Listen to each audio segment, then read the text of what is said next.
Boa noite a todos. Mais uma vez eu aqui com vocês.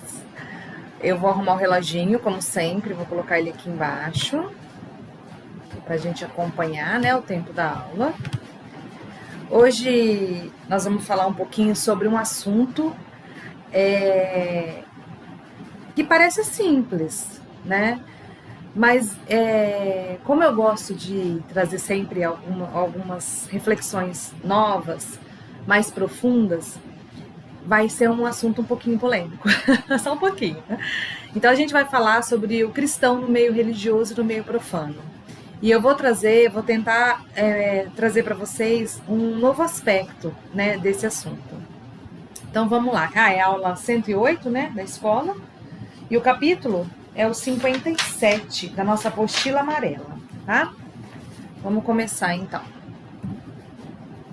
No meio religioso. O meio religioso é para onde levamos nossas heranças, né? Como todo meio, a gente leva as nossas heranças, que são os costumes e tendências e incrustações naturais do espírito em evolução. Então, o meio religioso, embora a gente consiga aí uma máscara, né, um pouco mais bem feita, mais bem elaborada, dentro das casas espíritas, dentro do meio religioso, a gente consiga determinar máscaras mais bem feitas, mais polidas, em algum momento as nossas tendências vão se manifestar. E é muito saudável que a gente compreenda, aceite as nossas sombras nesse processo. Porque muitas vezes o grande impacto que nós temos dentro dos comportamentos e dos trabalhos dentro das casas é justamente a sustentação dessas máscaras sem que a nossa base esteja realmente em reforma íntima.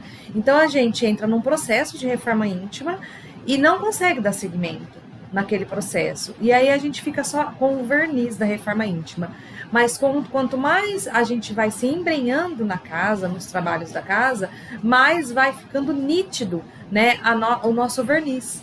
Mais as pessoas vão observando que aquilo que a gente fala, que aquilo que a gente traz, não é realmente aquilo que a gente vive, né?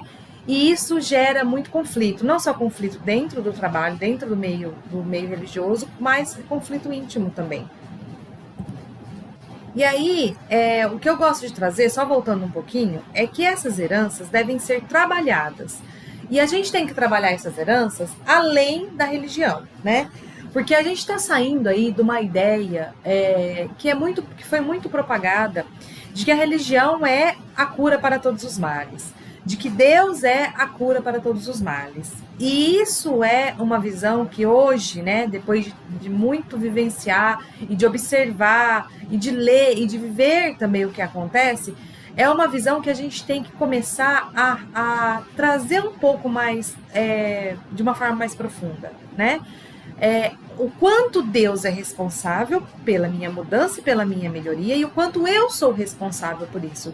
Porque quando nós deixamos Deus, né, responsável por tudo, todos os instrumentos que Deus nos oferece, eles se tornam inadequados. E aí a gente está sempre cometendo os mesmos erros, batendo nas mesmas teclas e chamando o nome de Deus.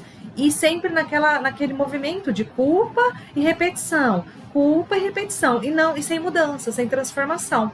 Então, o auxílio emocional, né, a terapia, o diálogo sincero, os grupos de diálogo são muito importantes nesse processo da reforma íntima. Não é só de passe que vive o espírita, não é só de trabalho que vive o espírita. Hoje, no processo que eu me encontro, eu tenho algumas relações com pessoas que trabalharam a vida toda dentro do espiritismo, a vida toda dentro da mediunidade, e em algum momento entraram em depressão. Muito. E aí, a visão daquele espírita que é fechado dentro daquela religião e tudo, ele fala assim, é obsessor. Isso é obsessor. Colocando mais uma vez o que é a responsabilidade. Deixa eu desligar o ar aqui. A responsabilidade no outro, né? É o obsessor. E retirando a responsabilidade individual de buscar ajuda. Eu tenho uma amiga que hoje ela é uma pessoa super realizada dentro do espiritismo, mas ela precisou passar por um processo de depressão para conseguir compreender que ela precisava de terapia, porque ela trazia situações, né, da infância, da vida, que ela precisaria trabalhar. E hoje ela é uma espírita, uma trabalhadora muito melhor, porque ela tem essa parte cuidada, essa parte emocional. Eu também sou uma pessoa que hoje eu olho para minha vida e eu falo, eu não vivo sem Deus, sem minha religião, mas eu não vivo sem terapia, sem auxílio, se eu posso ter. Porque eu preciso dessa ajuda para as minhas questões. Então, assim, é muito importante para quem vê essa necessidade, e eu, né, observando como nós somos criados e observando os tabus, né, e as crenças que nós trazemos, posso dizer com segurança que 90% da população precisa de alguma terapia, de algum tratamento emocional. Só que isso ainda é ligado à doença mental, à fraqueza, né? É a mesma fraqueza que se comparavam lá, quem precisa de Deus é fraco, quem fala... Então, assim, são ideias, né? Ideias completamente distorcidas sobre o homem ideal. O homem ideal é aquele que não precisa de ajuda, é aquele que não precisa se curar de nada, e não é assim. Então, é muito importante que a gente saiba que existe sim essa diferenciação e que a gente precisa, junto com o nosso trabalho religioso, de crescimento interior, de melhora, de desenvolvimento de virtudes, trabalhar o nosso emocional. Muitas vezes a gente está tão ferido que a gente não é capaz de se perdoar se não tiver uma ajuda de outra pessoa. Agora, se a gente consegue, ótimo, maravilhoso, que bom. Mas não descartando, né, todos os instrumentos que Deus nos oferece. E aí nós vamos falar um pouquinho sobre as organizações religiosas. E esse tema ele vem muito com o que está acontecendo hoje, né? Que nós estamos com as casas fechadas. Então aqui Jesus traz, por onde estiverem reunidos 2 ou mais em meu nome, aí eu estarei no meio deles. E quando Jesus fala isso, ele não fala que precisa ter um local. Ele não fala o local que estiver construído em meu nome, eu estarei lá, né? Ele fala onde as pessoas estiverem reunidas. E essa reunião pode ser feita dentro dos nossos lares. Ou pode ser feita sozinhos, inclusive, né? Quando ele traz esse 2 ou mais em meu nome, ele considera também, quando a gente reconhece a vida espiritual, quando a gente reconhece a existência do outro plano, a gente tem que compreender que 2 não são 2 encarnados, são 2 seres. E onde existe um em nome de Jesus, existem muitos outros, né, que podem não estar encarnados com a roupagem física, mas estão lá em nome dele também. Então é muito importante para esse paradigma que nós vivemos hoje das casas, né? Nós estamos numa pandemia, a necessidade de abrir a casa, a necessidade... a gente precisa observar os acontecimentos atuais e o que o tempo está nos pedindo. Porque essa transformação planetária nos fez ficarmos em casa. Porque essa transformação planetária fez todo mundo fechar os templos, né? Porque chega o momento da gente colocar em prática aquilo que a gente está aprendendo, que é desenvolver o cristão, o Cristo dentro de nós. E aí traz até um trecho da apostila que eu gostei muito de colocar aqui, que eu coloquei aqui, que diz: sabemos que o Espiritismo, como instituição, naturalmente tende a desaparecer, ou, ao contrário, não será a terceira revelação. Olha só, então a grandiosidade da mensagem espírita é tanta que ela não se limita a uma instituição. Então a tendência é que ela desapareça como instituição, porque a mensagem é tão grandiosa que ela fará parte de cada um de nós. E quando a gente se apega, né, a essas questões transitórias, ao templo, ao centro, precisa abrir o centro, gente, vamos abrir o centro, serviço essencial, e não sei o quê, vamos. Quando a gente se apega, a gente tem que entender, explorar e aprofundar no que a gente realmente está se apegando. Se é naquilo que o Espiritismo tem a oferecer para o mundo, ou se são naqueles apegos da nossa segurança, daquilo que a gente carregou muitos anos, numa necessidade, né, de estarmos lá. É claro que existe, né, e isso alimenta o nosso corpo emocional, o nosso corpo físico e o nosso corpo espiritual, a reunião entre amigos, entre simpáticos, entre seres, né, que professam a mesma ideia. Isso é um alimento, isso é maravilhoso, mas isso quando nós podemos, né? Isso quando a ciência não vem e pede para a gente ter outra atitude.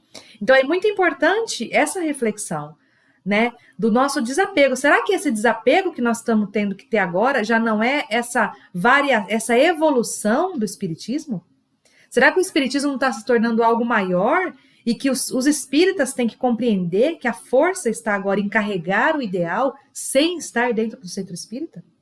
É muito importante a gente trazer essa reflexão, inclusive para a escola, né? Eu sei que é muito difícil essas aulas online, que falta muito, né? Aquele acolhimento que a gente tem nas escolas, aquele clima é diferente, claro que é. Mas será que para as turmas que estão aqui, para vocês que estão aí assistindo, né? Que falam, ai meu Deus, como isso é chato, isso é insuportável, eu não aguento mais, eu vou abandonar, é diferente. Mas será que não é um segundo passo que está sendo pedido? Será que vocês já não são seres que estão preparados para esse processo de manter a fé firme, a confiança, a ligação no ideal, mesmo diante desse distanciamento físico? Mesmo sem a cobertura da casa, né, a cobertura do teto? Será que não é isso que está sendo pedido a vocês? Vocês não estão aí especialmente por esse motivo? Fortalecidos para que encarar esse momento de distanciamento físico, mas a reunião espiritual, a reunião ideal, ela continua. Então é muito importante a gente entender o que é viver na essência dos ensinamentos de Jesus. Jesus nunca construiu nenhum templo, né? Ele se reunia com os amigos e eu tenho certeza que se ele tivesse condições físicas de ligar um computador e se reunir com outros seres de todo o planeta, ele também teria feito. É que naquele momento isso não existia. Mas nós não podemos nos desvencilhar da tecnologia e de tudo que a gente tem, todos os benefícios, né, que a gente angariou com a nossa evolução e falar, não, a gente precisa estar junto, não, a gente precisa caminhar descalço igual Jesus. Não, o momento pede o uso de tecnologia para manter a nossa fé acesa, para manter o nosso trabalho, para manter a nossa conexão. Então, vamos fazer como dá. É isso que é viver na essência dos ensinamentos. Porque os apóstolos, eles se adaptavam, gente. Eles viviam em adaptação. E, assim, adaptação muito pesada, né? Não é só sentar, ligar o ar-condicionado, uma aguinha aqui do lado e na frente do computador. Os apóstolos dormiam sob o sereno, eles não tinham comida, eles não se alimentavam, eles abandonavam a família. E aí, quando a gente tem alguma coisa que está fora daquilo que a gente deseja, tá muito chato isso. Então, é importante a gente trazer essa vivência, essa essência do Cristo, sabe? Embora a gente esteja vivendo um momento muito difícil, muito complicado para a humanidade, a gente também tem alguns outros benefícios que a gente tem que usar e agradecer, né? E reconhecer. E o objetivo central do Espiritismo, o objetivo central de tudo isso que está acontecendo nesse mundo, né? De estarmos aqui encarnados, é transformação íntima. Então, não existe objetivo de dar passe, não existe objetivo de desobsessão, não. São trabalhos criados dentro das possibilidades que a gente auxilia o próximo, sim, mas o objetivo maior é transformação íntima. E se hoje a gente não consegue dar passe, então a gente transforma a nossa energia para auxiliar de outra forma, que a gente pode.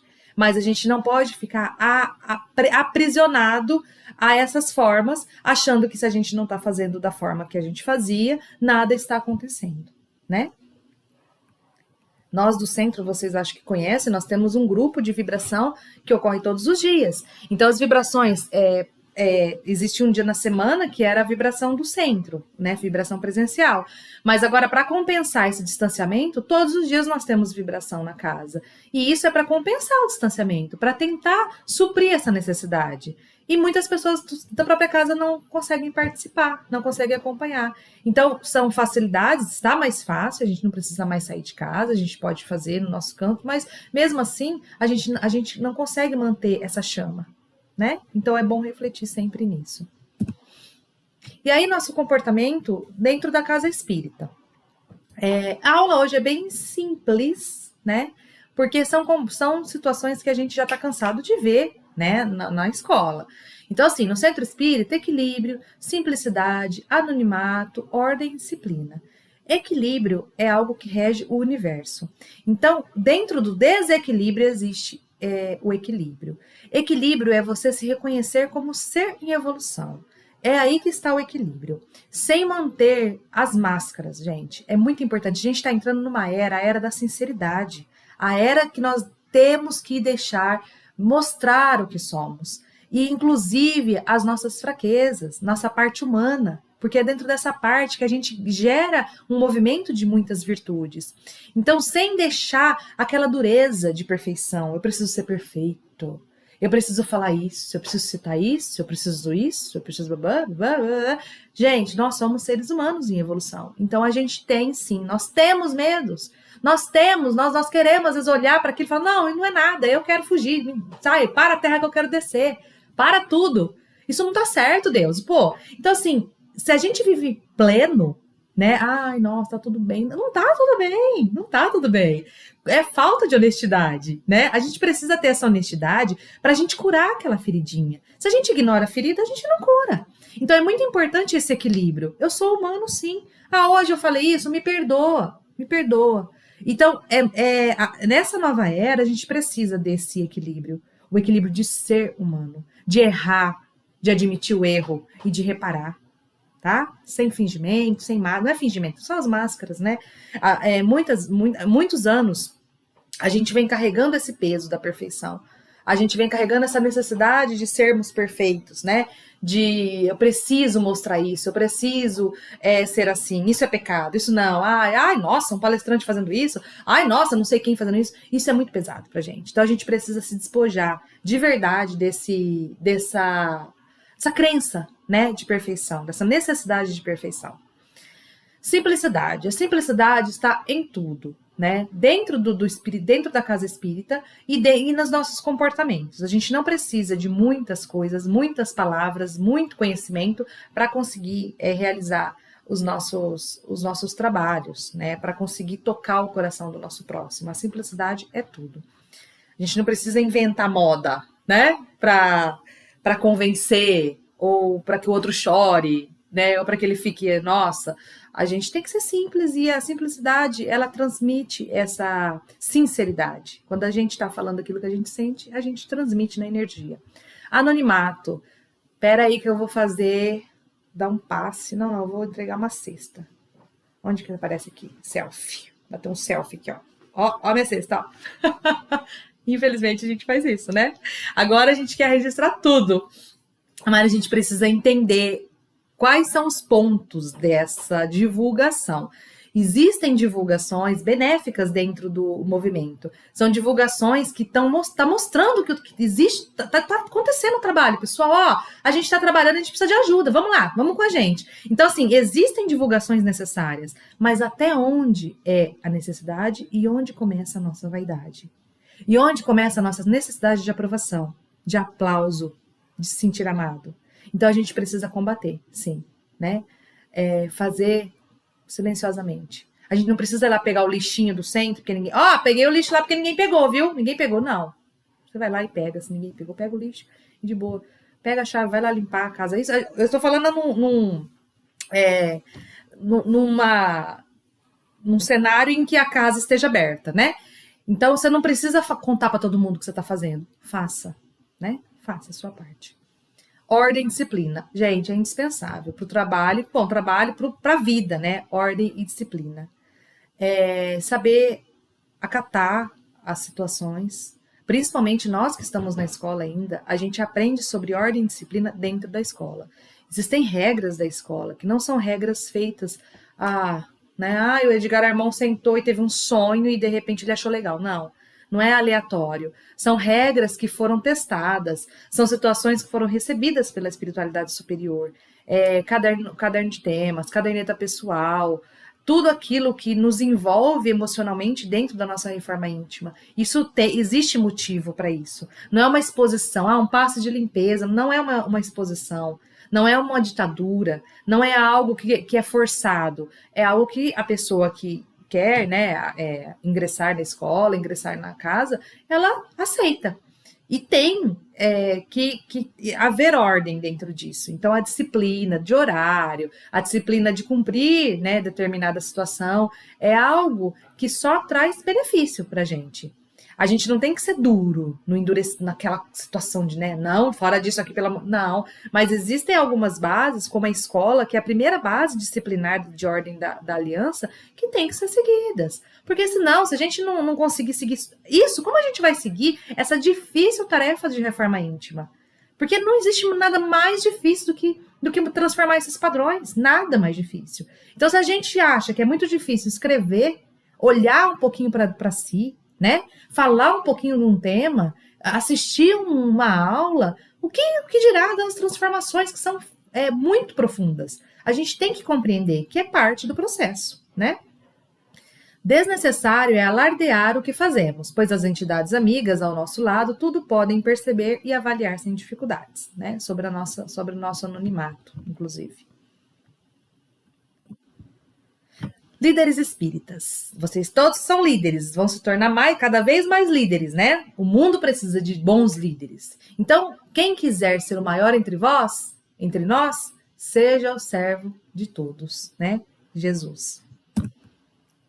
O líder autêntico é aquele que sabe conduzir os grupos de homens numa direção projetada, sem que a sua opinião seja prevalecida, mas despertando no grupo o desejo e a participação de todos no objetivo maior, servir Jesus.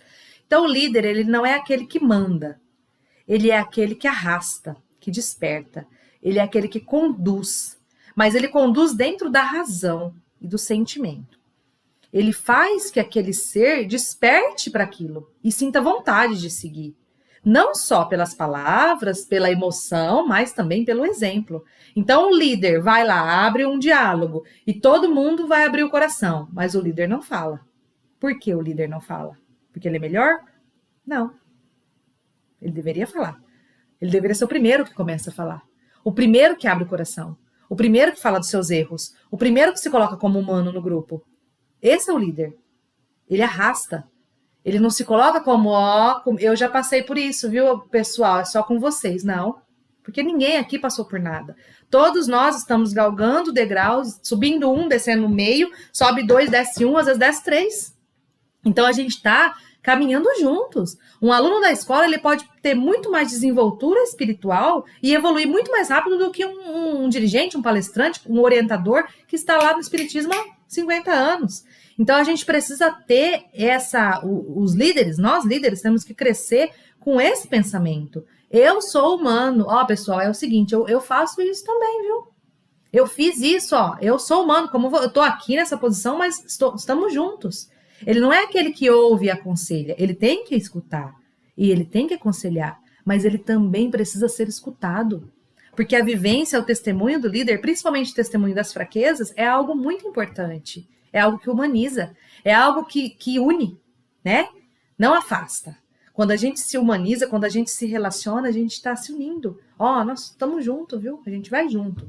Vamos tropeçar, cada um carrega e a gente vai chegar. Então é muito importante que o líder não use máscaras. Quanto mais a gente evolui, menos máscaras, gente. Menos máscaras. Respeito às ideias e opiniões alheias, tolerância religiosa. Gente, líder espírita que tem intolerância, não só religiosa, mas intolerância, qualquer tipo de intolerância, tem que repensar, né? Vamos repensar. E eu falo líder espírita, mas assim, eu considero que todo aquele que movimenta alguma energia é líder, né? Então, assim, não é apenas aquele que está dando uma palestra, ou aquele que está dirigente, é aquele que se coloca em nome de Jesus dentro do espiritismo para movimentar o negócio, para movimentar a energia. É um líder e carrega e arrasta, né? Uma característica muito marcante é essa, é de arrastar, é de despertar naquele que entrou agora essa vontade de continuar. Amor e compreensão. E entender, gente, que o supremo orientador é sempre Jesus. Não importa, né? As literaturas, o palestrante, não importa. Cada um de nós aqui traz uma ideia. Cada um de nós carrega preconceitos, carrega, assim, limitações, crenças pessoais. Jesus, não. Jesus, não. Então, Jesus é o nosso maior exemplo. Tá? Fanatismo religioso. O fanatismo religioso, ele se caracteriza pela aceitação cega. A pessoa aceita aquilo como verdade e ponto. E ele é resultado de 2 fatores. Imaturidade interior e pouco conhecimento doutrinário. Imaturidade interior é exatamente aquilo que eu venho falando. Falta de sinceridade com as suas emoções e falta de autoconhecimento. da sua falibilidade.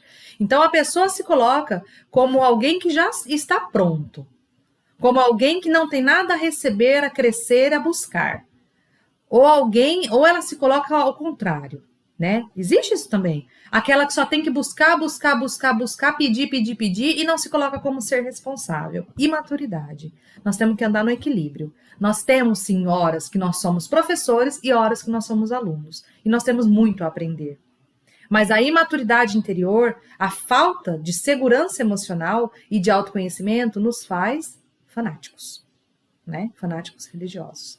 E o pouco conhecimento doutrinário é leitura, estudo, simples. Leitura das obras básicas, né? Discernimento, e não só das obras básicas, não só da doutrina, mas de outros livros que mostrem pra gente poder comparar, pra gente poder entender, pra gente poder olhar para aquela leitura básica e trazer o outro livro. Então, sem nenhum radicalismo, tá? Algumas coisas a gente vai olhar e falar assim, não me convém, o meu tempo aqui é escasso, então eu vou selecionar minha leitura. Ótimo. Mas a gente não precisa ter esse outro preconceito de, não posso ler isso, me desculpa, isso aqui não, isso aqui... Por que não? Porque, como eu sempre venho dizendo, o Espiritismo não é a última revelação. Ele não está com a verdade toda. Ele é uma revelação maravilhosa, e para mim, hoje, a que mais se encaixa. Mas ele não está trazendo tudo, então a gente precisa manter a mente sempre aberta. Para guardar respeito, aí eu trouxe aqui um trecho do Kardec, que está na Gênese, que fala sobre a ciência, porque nós estamos vivendo esse momento, né? Então, Kardec nos diz, para guardar respeito a textos considerados sagrados, dever-se-ia obrigar a ciência a calar-se? Fora tão impossível isso, como impedir que a Terra gire. Ou seja, o que ele quer dizer? Então, quer dizer que para a gente manter o texto sagrado como certo, a gente tem que calar a ciência? Isso é impossível. É tão impossível fazer isso quanto impedir a Terra de girar. É isso que ele está querendo dizer. As religiões, sejam quais forem, jamais ganharam coisa alguma em sustentar erros manifestos. A ciência tem por missão descobrir as leis da natureza. Sendo essas leis obra de Deus, sendo essas leis obra de Deus, não podem ser contrárias a religiões que se baseiem na verdade. Lançar anátema ao progresso, por atentório à religião, é lançá-lo à própria obra de Deus. Ou seja, você combater o progresso em nome da religião é combater a obra de Deus, porque a religião é obra de Deus. Desculpa, a ciência é obra de Deus. Então, você combater o progresso científico em nome de Deus é a mesma coisa que você combater Deus. Porque a ciência é obra de Deus, e uma obra maravilhosa de Deus. Existe uma forma de Deus ser mais manifesto do que através da ciência, dos benefícios da ciência, né? Ao demais, trabalho inútil, porquanto nem todos os anátemas do mundo seriam capazes de obstar que a ciência avance e que a verdade abra o caminho. Se a religião se nega a avançar com a ciência, esta avançará sozinha. Isso, gente, é uma leitura que a gente tem que ler todos os dias, se a gente ainda duvida do que está acontecendo, né? Esse negacionismo que eu já falei em outras aulas, de negar, né? Negar o que a ciência está trazendo, de espalhar situações, assim, planos, porque não sei o que, e negar o benefício da ciência, o avanço que a gente já alcançou. A gente precisa colocar o pezinho no chão, quem ainda não colocou, né? Compreender que nós somos adeptos de uma religião que se baseia na ciência e na filosofia. Portanto, nós não aceitamos conversinha fiada. Nós não aceitamos mensaginha falando isso, aquilo, outro. Não. Nós nos baseamos na ciência e filosofia. A filosofia indaga. A filosofia não aceita nada sem indagar. O espírita, aquele espírita realmente fundado dentro das bases sólidas, ele não aceita nada sem ciência. Nem literatura de nenhum dos médios mais conhecidos. Não aceita. Se a ciência está conduzindo para um lado e a palavra do médium está conduzindo para o outro, para e pensa. Para e pensa. Porque Deus se manifesta através de tudo que ele nos envolve aqui, inclusive a ciência. A ciência já errou? Claro que a ciência já errou. A ciência está em evolução. Ela já trouxe afirmativas, né, que estavam erradas. Óbvio, mas as religiões também já erraram muito. Muitos homens que falaram em nome de religiões erraram muito. Não nos deixemos esquecer da Inquisição, da Santa Inquisição. das bruxas que foram queimadas na fogueira. É claro que era uma esse processo religioso estava baseado também, né, em ideologia, só que era uma religião. E o espiritismo tem erro? Com certeza. Ou erro, ou melhor, ele está incompleto? Em algum momento a gente vai achar mais informação, apesar assim, gente, se a gente estudar o Livro dos Espíritos e pegar as obras de Kardec, tem tanta coisa que é difícil a gente achar que está faltando alguma coisa. Mas é claro que existem lá alguns resquícios do próprio Kardec, porque ele que codificou, né? Então a gente não pode receber aquilo sem, não, vem cá, olha aqui, isso aqui é a verdade suprema e não existe mais nada. Não, nós também temos que raciocinar. Então, a gente tem que pensar que nenhuma afirmativa, nenhuma afirmação que venha contra a ciência pode passar em branco. Pode simplesmente ser aceita, que maravilha, é isso daí mesmo, a ciência é totalmente errada. Não, né? Não, a gente também pode falar, a ciência nesse ponto aqui, ela ainda está um pouco atrasada? Sim, só que como espíritas nós temos que compreender que não podemos negar o progresso da ciência, de modo algum. E isso é muito importante porque hoje nós colhemos o fruto amargo, né, desse negacionismo. O nosso país está colhendo o fruto do negacionismo que nós sustentamos desse último ano. A gente não pode ignorar isso, né? E talvez uma grande lição, né? Quando Kardec escreveu isso. Mas a gente não lembrava, né? Porque muitos espíritas, muitos de nós ainda se calaram, né? Ainda aprovaram o negacionismo. E isso não é o que é esperado, né, dos adeptos do espiritismo. Vamos lá. Gente, tá cá, eu vou ligar meu ar aqui, porque o negócio tá feio. Isso aqui, intolerância religiosa, né, gente? Pô, eu não tenho nem muito o que falar sobre isso, porque tem fé, eu usei uma imagem. Tem fé, tem que respeitar. Não tem fé, tem que respeitar. A fé é igual a minha? Tem que respeitar. A fé é diferente da minha? Tem que respeitar. A gente tem uma aula que eu ministrei esses dias agora sobre as religiões afro-indígenas no país, que se baseia, assim, no preconceito, né? E quando se trata de religião, de fé, é ateu, não é ateu, é umbandista, não é umbandista, é evangélico, temos que respeitar.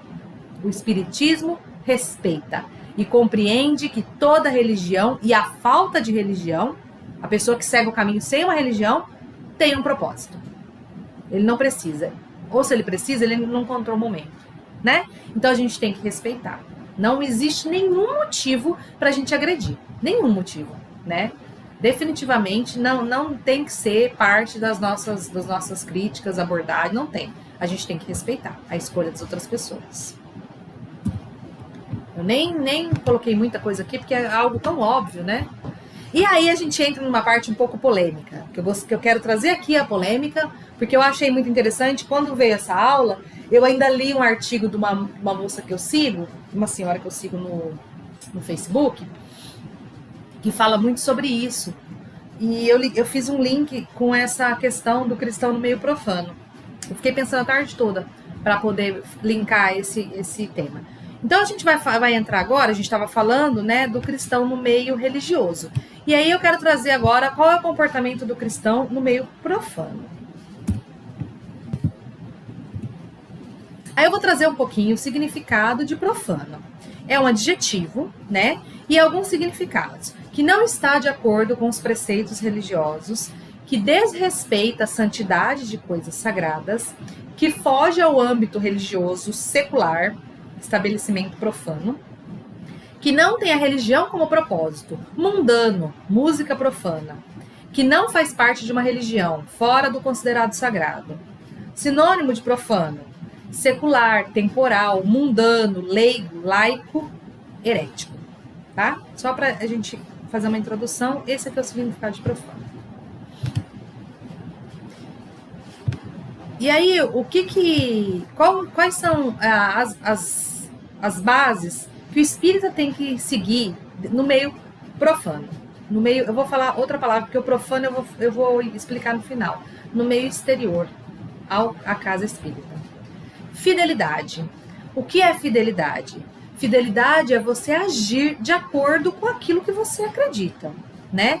É você ser fiel àqueles preceitos. Então, uma pessoa dá palestra de quinta-feira e de sexta-feira ele bate na esposa. Um exemplo, tá? Quinta-feira faz uma palestra sobre amor e na sexta-feira dá um soco no nariz da esposa. Isso aí eu tô usando um exemplo assim, né? Tipo um super radical. Mas é só pra gente ficar bem ilustrado. Que é basicamente isso, tá? E tudo mais que a gente for falar agora é sobre essa hipocrisia. Da gente ser um santinho dentro do centro e um diabinho fora dele, né? Então a gente não é fiel a esses preceitos. E por que isso acontece? Por falta da nossa sinceridade emocional. Porque se a gente conseguir ser um pouco mais sincero dentro da casa espírita, humanizar mais as relações na casa espírita, a gente consegue manter o equilíbrio e ser mais humano também fora da casa espírita. Deixando que aquelas máscaras fiquem um pouco menos, um pouco mais leves, né? A gente não precisa, agora eu vou pra fora, posso respirar, nossa, não preciso mais ser santo. Não, você é você dentro da casa espírita, com os seus defeitos, é claro, em processo de evolução, né? Mantendo um pouquinho de noção das coisas, e você é você, mantendo noção lá fora também. Testemunho. É na parte exterior, no meio exterior, que nós damos testemunho daquilo que a gente adquire na casa espírita. Não vamos nos enganar que o nosso testemunho é na casa espírita, gente. Isso aí é conversinha. Dentro da casa espírita, nosso trabalho é facílimo. Facílimo. Eu dou passe. De terça eu vou pro grupo mediúnico de quarta e eu vou pro estudo de quinta. Vai porque você quer, certo? Porque quem faz isso faz por prazer. Eu dou aula, que sofrimento. Eu dou por prazer. Ninguém me forçando, não acho nada chato, tô super feliz. É prazeroso. A gente faz porque a gente quer, gente. Porque é prazeroso. Ou se não leva com tanto prazer, mas também não leva com desprazer, né? Agora, lá fora, no meio exterior, é muita coisa. É muito leão, né, pra enfrentar.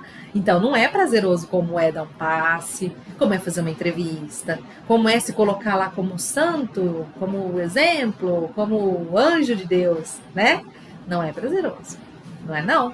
Então, para manter essa fidelidade, mantendo essa fidelidade, é que a gente vai lá e oferece o testemunho. Peraí, então vamos ver agora aqui fora, como que vai ser? É aí que o testemunho vem. E compreender que os nossos atos, que a nossa transformação interior influencia a transformação social e espiritual do planeta. Nós, como espíritas, influenciamos o nosso planeta, as transformações. Não é só Deus, gente. Não é só o que está escrito. Nosso objetivo é transformar, é influenciar na transformação. E isso traz essa pequena frase que está na apostila, traz muito sobre o nosso comportamento dentro do nosso panorama social.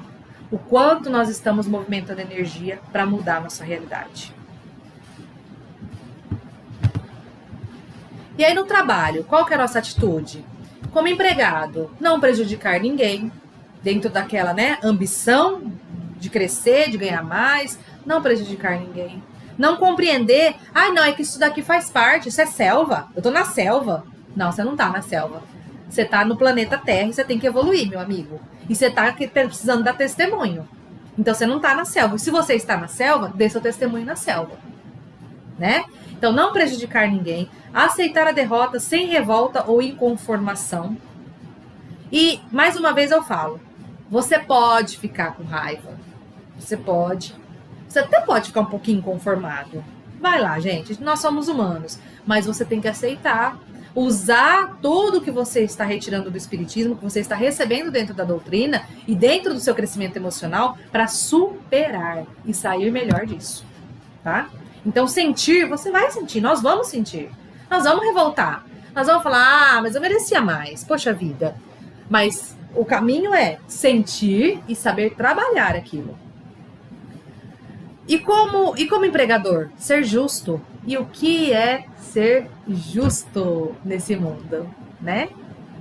Como a gente pode ser justo num mundo onde tem pessoas passando fome, onde tem crianças dormindo nas ruas?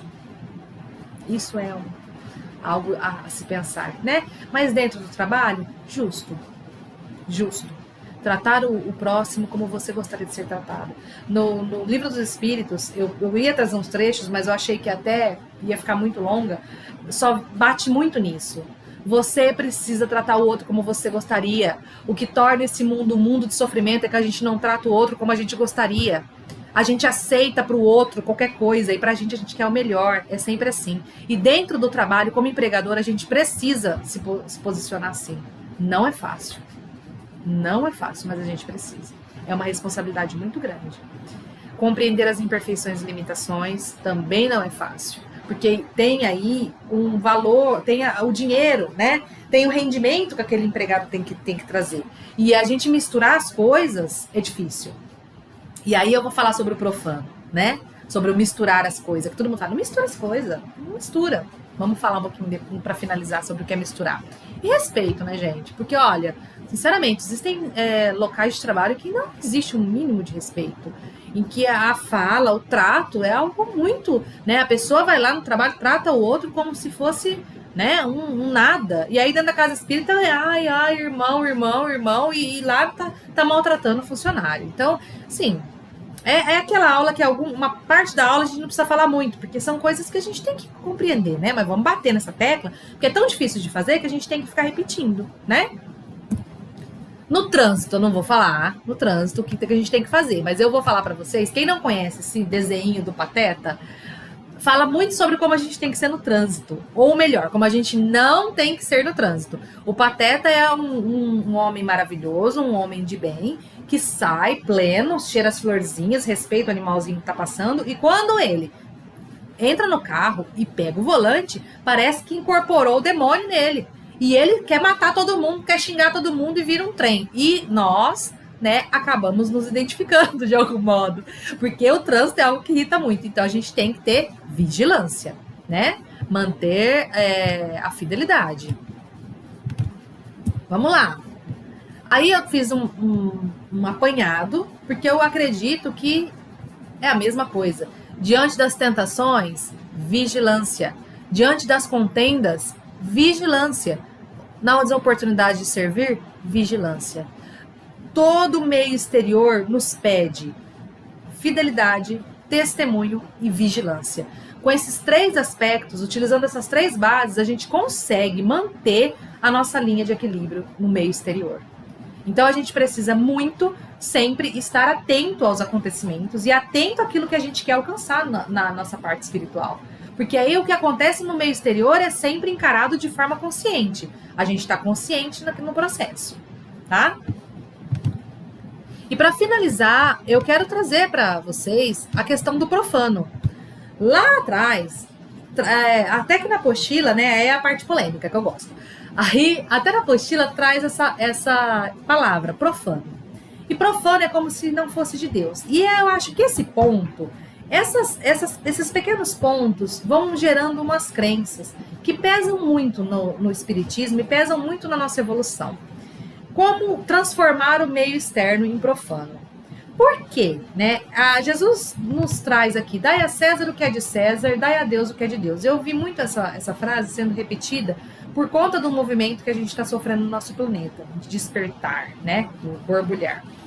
E muitas pessoas, muitos espíritas se colocam numa postura de que você tem que manter o seu comportamento tranquilo diante de tudo que está acontecendo e não cabe a nenhum de nós movimentar nada no meio profano.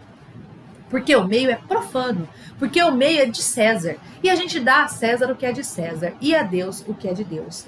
No entanto, por que nós tratamos a criação de Deus como algo profano? Por que nós só consideramos religioso a casa espírita? Dentro da casa espírita? Por que a vida em si, a vida, o trabalho, o dinheiro, o mundo exterior é profana? A política é profana. Por quê? Será que considerar o meio tão profano não nos afasta de mudar esse meio e de agir nesse meio de forma mais cristã? Por considerarmos o meio profano? Por considerarmos que esse meio não é de Deus, não é de religião? A gente separa e fala, não, religião é isso aqui, e isso aqui é isso aqui. Quando, na verdade, tudo, né? Aquela frase que eu trouxe, o espírita movimenta o meio social e espiritual do planeta. Tudo está atrelado. A nossa transformação moral vai movimentar a transformação do nosso planeta, inclusive social e material. Por que a gente separa as estações? Por que a gente se acomoda nas nossas cadeiras do centro e reza para a espiritualidade, vibra para a espiritualidade resolver situações que a gente tem que movimentar, né? Pelo menos parte delas. Então é muito importante a gente compreender que quando Jesus traz essa frase, dai a César o que é de César e dai a Deus o que é de Deus, ele não está falando para você não dar a César. Ele está falando, faça o que tem que ser feito perante Deus, mas faça o que tem que ser feito perante o mundo. Não separe. Você tem que agir perante Deus e você tem que agir perante o mundo. O mundo mais justo vem através da sua mudança. E a sua mudança transforma. Tem uma das questões que eu ia trazer do Livro dos Espíritos, que fala sobre o sentimento de injustiça. Por que nós sentimos essa vontade de justiça? E fala, porque o mundo é injusto. Porque muitos homens querem ter muito e deixam poucos, né? Poucos querem ter muito e a maioria, né? A maioria está com menos. E aí existe uma parcela que sofre muito por isso. E esse sofrimento reverbera em todos nós, gente. Enquanto existir no nosso planeta sofrimento, e sofrimento passível de mudança, eu não estou falando, e eu gosto muito de separar isso. Existem processos que não podem ser mudados. E nós estamos hoje passando por uma transformação planetária.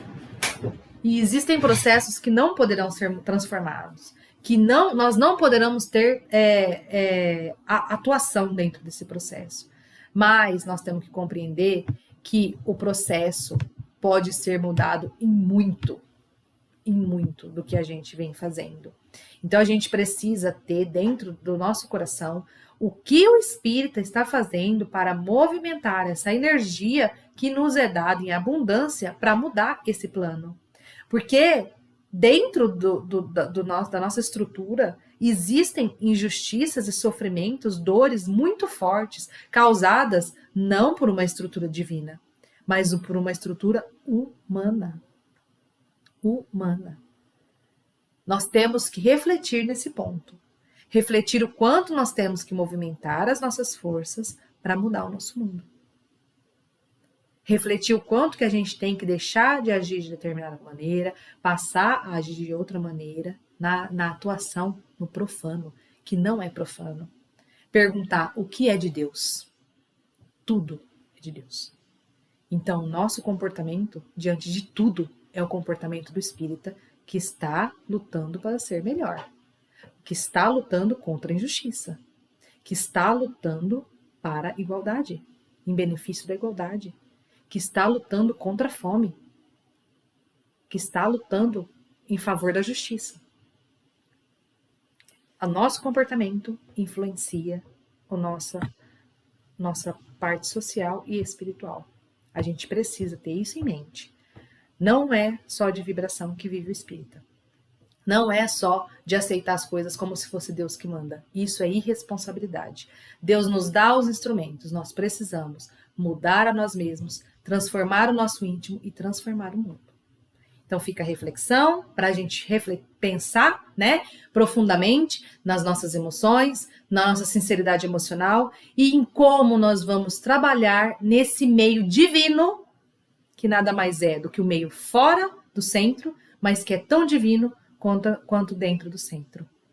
Eu agradeço mais uma vez a atenção de vocês e espero que vocês tenham saído aqui melhores do que vocês entraram. Beijos, até a próxima!